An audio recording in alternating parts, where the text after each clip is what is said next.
But enthusiasm is that fire in the bones that say, you know what, folks, we will get through this. So let's lock arms. Let's figure out how we are going to make this work. And the S is service. And one of the automatic deal breakers in any person with the qualities of leading is a really simple statement: not my job, or whatever it takes. I use the Avengers because whatever it takes is one of their theme expressions.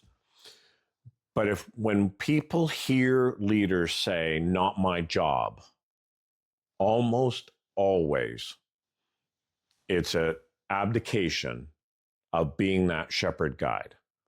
6 C's, aces, and let me tell you part 2 of Dominic's story.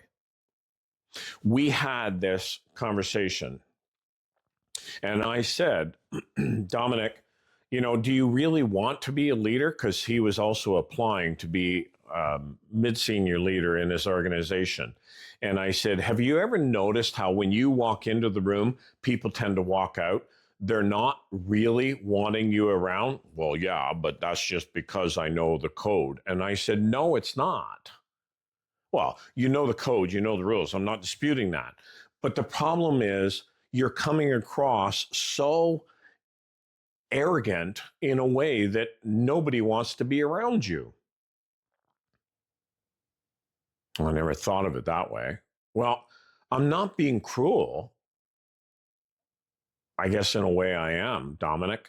And it was funny because he laughed and he said, yeah, you are, John, but you're probably the first person that said that to me. And I said, well, people like you, when they walk into the room and everybody else stops talking and you get asked a question and you give a 5-minute answer, is anybody going to ask you a question again? Well, no. I said, so what do you want to do?